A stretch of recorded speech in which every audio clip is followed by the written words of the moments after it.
Happy Valentine's Day, everybody. From Mike and Tiff. A toast. All right, baby. Why don't you go in the kitchen and make me some food? Excuse me? Go in the kitchen, fry up the wok, and do what you do, you know? Excuse me? Come on, I got a show to do. Get out of here. Cook me some food. Do your job, woman. Hello again, fight fans. I'm Michael Montero from Boxing Monthly, and you're watching the Neutral Corner. And still. Danuch.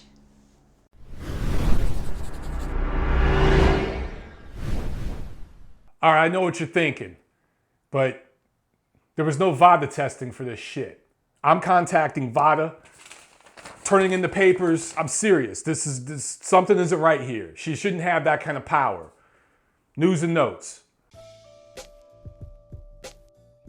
Lots of news and notes to cover. First of all, Vasyl Lomachenko is going to be going up against Jason Sosa on April 8th in Maryland, of all places. They're actually unifying their titles, WBO, WBA, 130-pound titles. That should be a really, really great matchup, and it helps do what Lomachenko wants to do.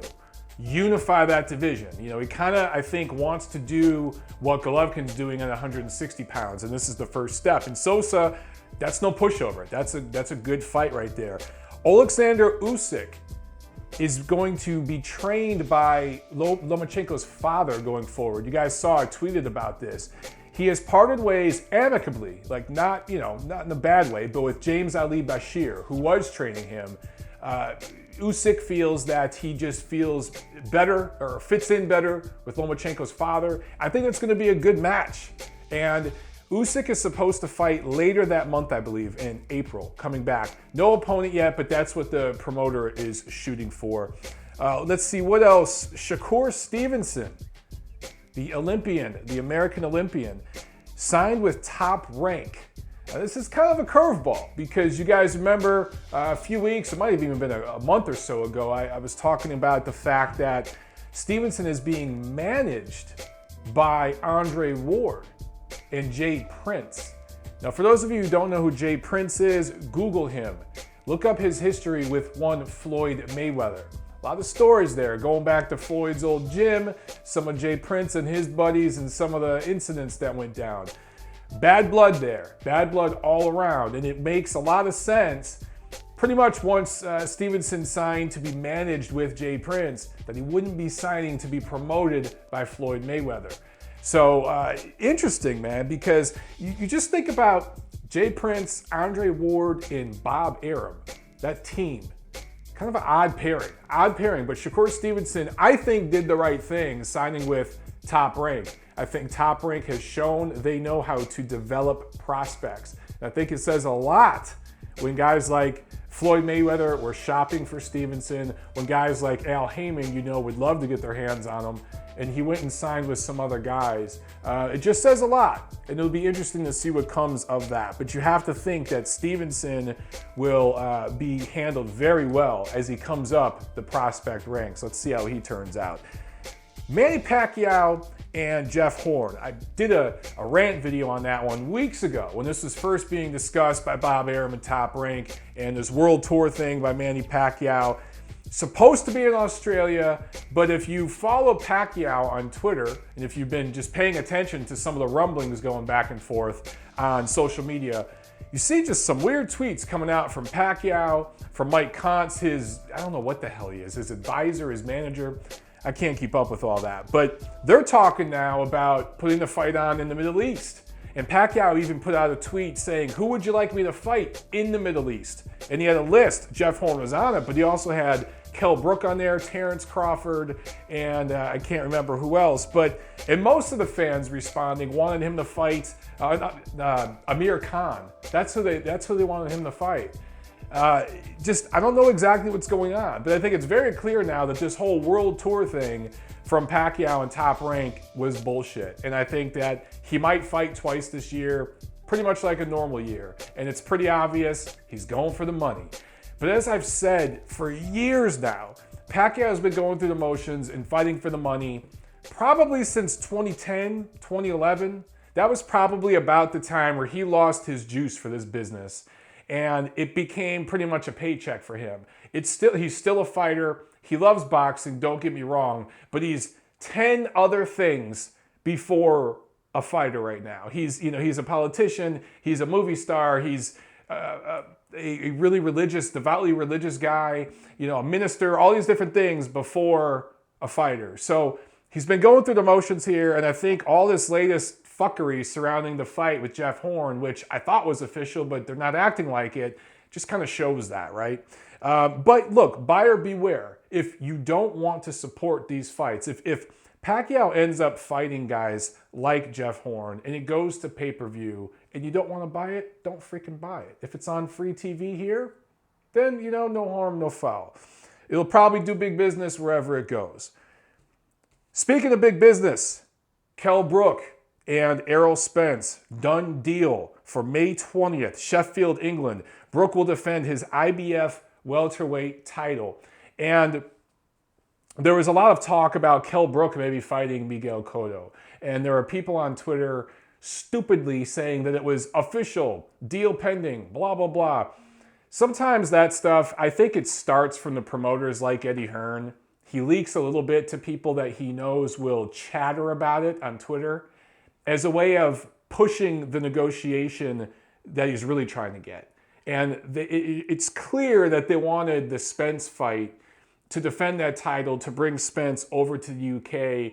And there was a purse bid due. The IBF delayed the purse bid because the deal was so close to being made. Whatever sticking points there were, don't be surprised if Eddie Hearn leaked out a little stuff about Cotto to get Errol Spence's people to sign the dotted lines. Things like that happen. That's the world of boxing. That's how the sausage gets made. In the end, Errol Spence, great opportunity for Errol Spence, but I want to talk about Kell Brook. Man, he fights Gennady Golovkin, the best middleweight in the world, one of the best pound-for-pound fighters in the world, and he goes right to Errol Spence, a guy who many consider the best blue-chip prospect in all of boxing, and he's probably graduated to contender status now. Probably the brightest chance for all the American hopefuls from that 2012 Olympic class that was really, really poor. Might be the best from that Olympics period when it's all said and done globally, right? He's up there. So for Brook to go from Golovkin to Spence, man, that's big. And here's the question. Can he get down to 147 pounds? Can he do that in a healthy way? That remains to be seen. I, for one, never thought he was going to go back to 147. He doesn't have to. He could have went to 154, and he could have fought Amir Khan over in London for, I would think, more money. Maybe Khan negotiated himself out of that deal. And if there were serious talks with Miguel Cotto, that would have been at 154 as well. But maybe Cotto, who's turned into Mr. Diva, maybe he negotiated himself out of that deal as well. I don't think Cotto would want to travel to London. And I don't think he would want to pony up enough money to bring Brook to the United States. Now with Amir Khan, obviously, that fight would happen in London. But maybe Amir just wanted too much. Maybe he wanted too much money. And maybe Kell Brook just doesn't want to fight him. Can't blame the guy. To go and defend this welterweight title when knowing long term, knowing that it's maybe another year tops that they're going to fight at welterweight anyway, man, that's just brass balls from Kell Brook. Give him some credit, man. And, look, if whoever wins this fight, of course, in next month, you have Keith Thurman and Danny Garcia. The winners of those two fights gotta fight each other. If the winners of those two fights fight each other by the end of 2017, that's awesome. That's great for the welterweight divisions, one of the glamour divisions in boxing. That's great for the sport. And it's an international thing, right? If Kell Brook defends his title. If Errol Spence wins, then it's an all-American showdown between the winners of those two fights. Either way, great stuff. Even if the two losers of those two fights fight, I'd love to see it. Great stuff all around. I talked about the middleweight division for a second, and look, we're continuing to hear rumors about a possible fight between Gennady Golovkin, should he be successful next month against Daniel Jacobs, in Billy Joe Saunders. Tom Loeffler continues to stay in contact with Frank Warren, who promotes Saunders. And the tentative date is June 10th. I guess there's like a World Expo going on in Kazakhstan at that time. And this would be a homecoming for Golovkin. It'd do massive, massive business there at the gate, you know, probably do a gigantic crowd. The whole country would probably show up. And maybe they can lure Sanders into this fight. I don't believe a damn thing that comes out of Billy Joe Saunders' mouth, but the logic around this and why I'm starting to, maybe it's starting to get my interest a little bit, is because Saunders just paid step-aside money to his mandatory, one Aventil Kurtsaise, who is a rough, rugged guy. I think he's undersized, obviously, at middleweight, and I think that I don't necessarily think he beats Billy Joe Saunders in the UK. It's possible at this point because Saunders is so rusty, but I would favor Billy Joe Saunders to win that fight by the close, very possibly controversial decision. I don't see him getting stopped, but it's a fight he really doesn't want, and it doesn't pay a lot of money. A fight against Golovkin, especially in his homeland, to lure Saunders over there, they'd pay a lot of money. They overpaid for that IBF belt. They'd overpay for this one as well. You guys know they want all the belts. So maybe it could happen. I'm not going to talk much more about that, though, until we hear something substantial. And that won't and can't happen until after March 18th when we see what goes down between Golovkin and Jacobs. Kovalev Ward. You guys saw I did a rant video on that. Same old shit from Andre Ward. Check that out if you haven't seen it yet. Look, Andre Ward, it's the same old same. His promotional team has been contacted several times by Main Events. Emails, phone calls, and apparently Kathy Duva said recently that there was something written in the contract that both Ward and Kovalev signed in 2015, a year and a half ago. Might even be longer ago than that. That if one side contacts the other side has to return contact within 72 hours. That hasn't happened. So it just doesn't look like this rematch is going to happen. If it does, and I still hold out hope, it's not going to happen till the very end of this year. It's going to be dragged out. It's almost going to be a non-factor by the time it happens. And I predicted that seconds after Andre Ward got that gift last November. And it was part of why I was so upset about it and felt it was such an injustice because I knew this was going to happen. I hope he retires. If he doesn't take the rematch, if it doesn't happen by this summer, and HBO has set aside a date in June for the fight, Andre Ward can just fucking retire. I'm done with him. Just like so many of these other guys that are all talk, all bark, no bite. April 2nd, possible that we're going to get an announcement next week about a fight between Brandon Rios and Victor Ortiz. It would be a Sunday afternoon fight, probably on Fox. These guys are both, I would say, shot. The last time they've been in against any elite level opponent, they were utterly dominated, but they don't like each other. And everyone in their community has been talking about fighting each other for years. I think this could be a really, really fun grudge match. And, look, we've seen fighters at this stage when they're, on the way out before fight in grudge matches like this, and they can be really good. So if this thing comes off April 2nd, I'm definitely going to be checking that one out. And they're probably going to do it in Southern California. Hey, I'll admit it. I'll be ringside on a Sunday afternoon. Sign me up for that one. That's it with the news and notes. Let's talk about last week's action. From Toledo, Ohio, this card was a PBC card that was aired on Bounce, a network that I had never even seen before. I had to look it up on their website, what the hell channel it was. It was like 1200 or 1280 something. Never seen it, but they put on a pretty good production. There was a pretty good crowd there in Toledo, over 10,000 fans apparently. And I don't think it was papered because these fans were being loud. So I think these fans paid for their tickets. The fighters on this card, a lot of them were either from Ohio or based in Ohio now. They had relocated there. So it was very, very intelligent to put this card on there. And it came on just a week before Adrien Broner is set to fight in Cincinnati, which I'll talk about in a second.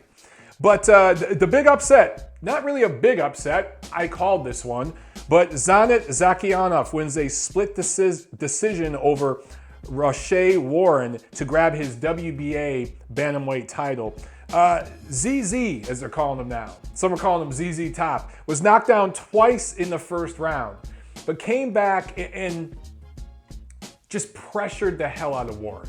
Broke his nose, dropped him at least once, maybe twice. The referee did a horrible job. This was just a case of the referee, I'm not even gonna say his name, he had a very, very bad night, and it happens. But it just wasn't good. He needs a little training, needs to be sat down with the Nevada Athletic Commission folks. They need to watch that fight together. And I say Nevada because they're kind of the jurisdiction that runs all the athletic commissions, especially the smaller ones like Ohio. You need to sit down with those guys, watch the fight together, and go over some of the mistakes he made. He missed at least one knockdown, probably two. This still, even if he got credit for those knockdowns, still would have been a split decision though. One judge had Zakiyanov ahead 115-111, and one had him 116-110. One judge still saw it for Warren 115-111. I thought all three of those scores were a little wide, actually. To me, Zakiyanov won probably 8 rounds of this fight, and then you gotta take off for the knockdowns. Or actually, probably more like 9 rounds or so. But to give him a score of 116-110. Counting the knockdowns, that means you gave the guy 10 rounds. I don't know about that. 8-9 rounds is what he won. Either way, though, he absolutely won the fight. And for Warren, his problem, since I've been watching him back with the LA Matadors at the World Series of Boxing, and he was the star of that team, he fought in the amateurs way too long. He fought in the amateur system where it was about pity-pat, just landing quick little shots and staying away for the rest of the round. It wasn't about hurting your opponent or punching through your opponent. And I think he just does way too much work on the focus mitts. These guys that just do all these crazy combos on the focus mitts and the pool noodles, it doesn't do shit for you. It's good to do every now and then. They call them focus mitts for a reason. It's the focus on that target, and it's to work on accuracy. The double end bag will do that too. I think focus mitts are great for getting your space, your distance, your timing with a real live person rather than a bag. The guy you're hitting mitts with, he could be stationary, he can back up. So you learn to jab on a stationary target, you learn to jab on a guy who's backing up, on a guy who's moving sideways. So they're good for that. But you can't spend too much time on focus mitts because if you punch through focus mitts, you lose your balance. It's about punching, keeping your balance, your distance, right? You got to hit the heavy bag. You got to spar. You got to get in there and hurt guys. You got to learn how to punch through a target, and Warren just can't do that. So guys like Zakiyanov, you might catch him off guard. He caught him cold twice in that first round and just dropped him. They were flash knockdowns. The guy wasn't badly hurt. Once he got his bearings, it got Warren's timing a little bit and started to see the punches coming more. He just started to mow him down, just walk him down and tee off. And if you look at the body language at the end of that fight, Warren looked beat up, very beat up. And he was hanging on to survive in those late rounds. He fought bravely, don't get me wrong. He fought back and he showed real grit and toughness.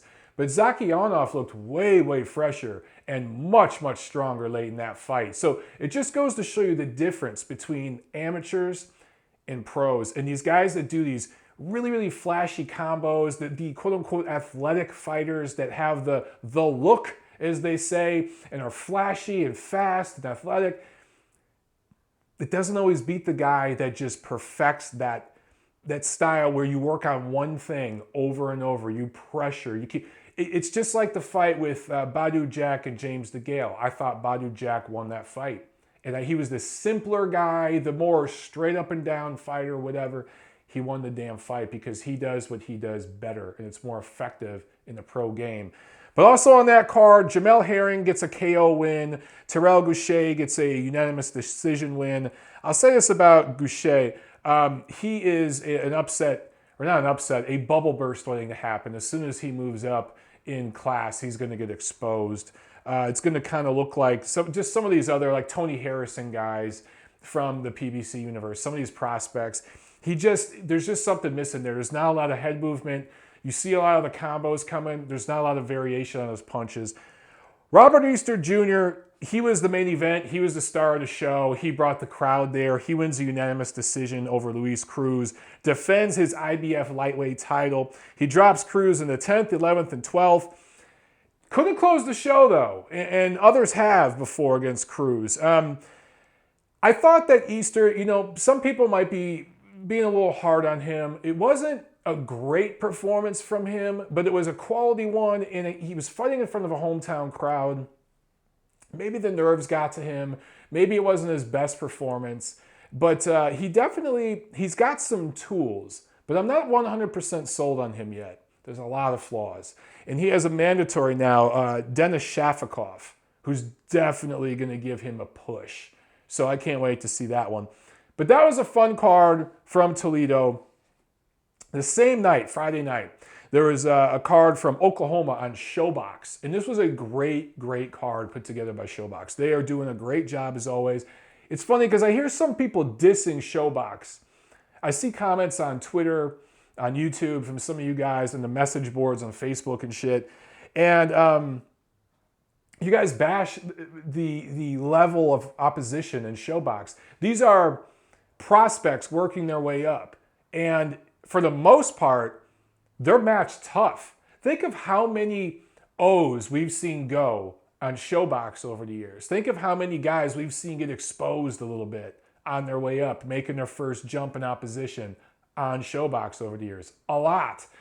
And we had some great, great fights on this card, man. Check it out. The middle fight, I can't remember the guy's name, is a cruiserweight.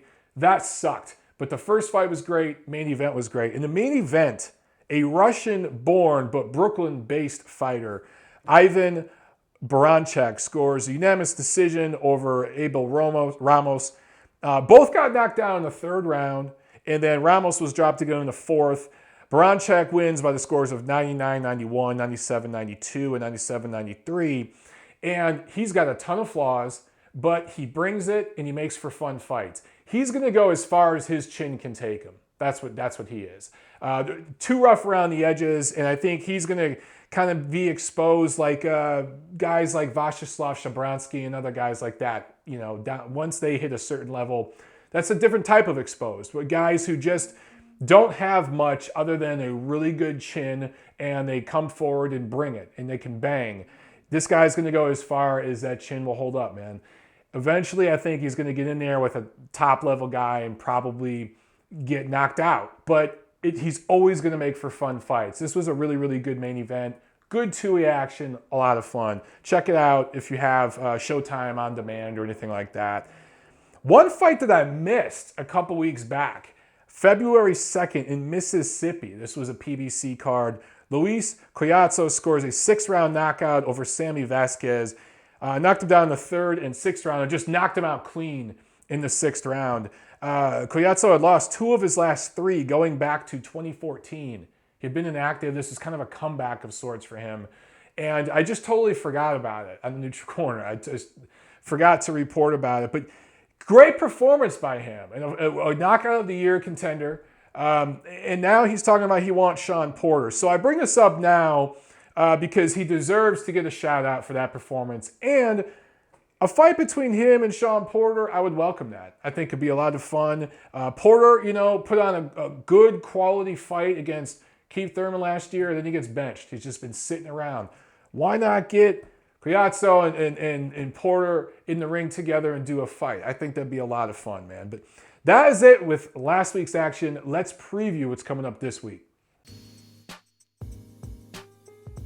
Fun fight on Showtime this Saturday, or fun card, I should say. But before I get to that, there's some warm-ups on Friday. LA Fight Club from the Belasco Theater downtown Los Angeles comes back. Usually they do these on the first Friday of every month, but sometimes they do 2 in a month, and that's what we have this month. So this one is headlined by a Mexican fighter, actually born, I think, in Arizona and then relocated to Mexico.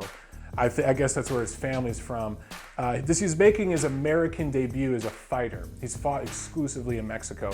Robert Manzanares. He's 33-1, 27 knockouts. He's headlining it, but there's a few undefeated prospects under him as well. So those cards are always fun. Ring TV Live, check it out. Also on Friday from Wilmington, Delaware, Roy Jones. Doesn't know when to let it go, man. Roy Jones is fighting Bobby Gunn. No, not Tommy Gunn from Rocky V, Bobby Gunn. And this is for the WBF. They're still around. The WBF Cruiserweight title, the vacant WBF Cruiserweight title. Obviously, they're not a major sanctioning organization. I didn't even realize they still gave away titles. But I guess, any way to try to help market this piece of shit. So let's see. Roy Jones is 64-9. He has 46 knockouts. He's been knocked out 5 times. Bobby Gunn, 21-6-1. He has 18 knockouts. He's been knocked out 4 times. I think Gunn is 0-3 in his last 3, going back to 2009. Yeah, you heard me right. No fights since 2013, at least not in professional licensed boxing.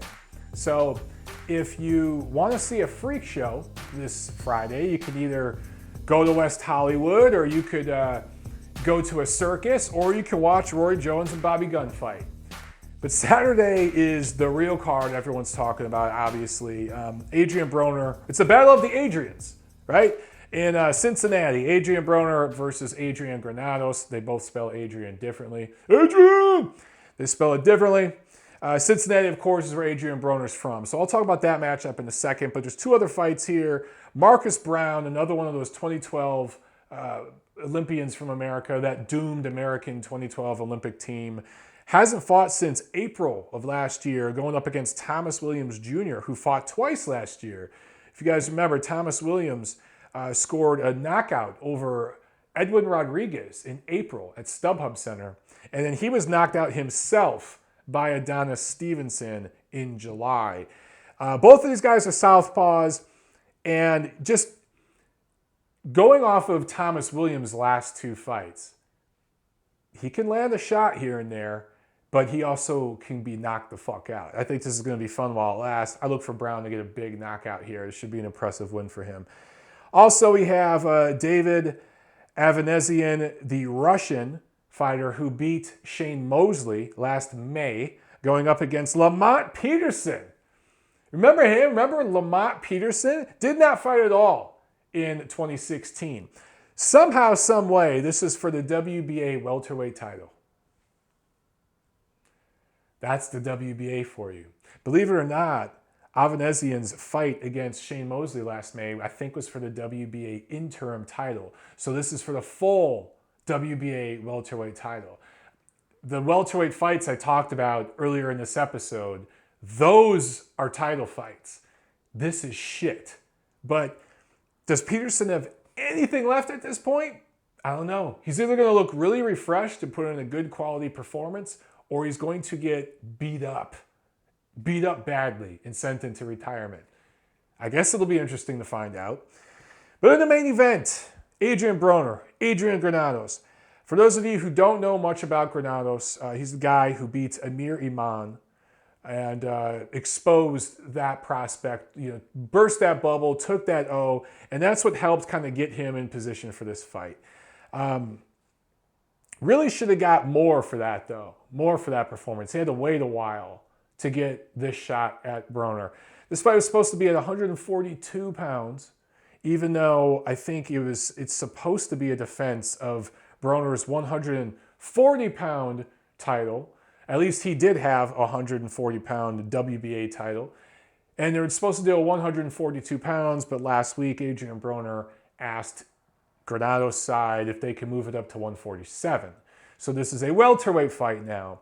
Now, we won't know for sure until the weigh-in Friday how Broner looks. Did he want the extra weight just because he wanted extra padding? Because he feared some of the power Granados was going to bring, some of the pressure, and he wanted to have a little extra weight on him to muscle the guy around? Or was he having trouble making weight? I don't know, but he was in Toledo last week for those fights I talked about on Bounce, and he looked pretty damn heavy. He looked pretty fat. And if you've seen Adrien Broner's father, he's a big boy. Very short, but very wide. Almost like a ball. Like if you pushed him over, he'd just start rolling. So that's Adrian's future. If you look at the discipline the guy has, that's going to be him about 6 months after retirement. A lot of you have tried to compare this matchup to when Broner fought Marcos Maidana. And I understand that comparison. There is some difference, though. Granados doesn't have the power of Marcos Maidana. He kind of has some of the awkwardness and the toughness and all that, the tenacity, but I don't think he has the power and the natural strength that Maidana had. And you look at fights like, you go way back in Broner's career to where he fought Daniel Ponce de Leon and had trouble in that fight. And a lot of people thought he got a gift. Ponce de Leon was a good pressure fighter, and I don't know if Granados cuts off the ring and pressures the way he did. So I just don't know if he has the right mix of the tools. The guys who have had success against Broner, whether they won or lost against him, even like Paulie Malignaggi had success against Broner, but he used hand speed and athleticism. He's just a much better athlete than Broner, and Granados isn't. I just don't know if Granados has the right mix, right?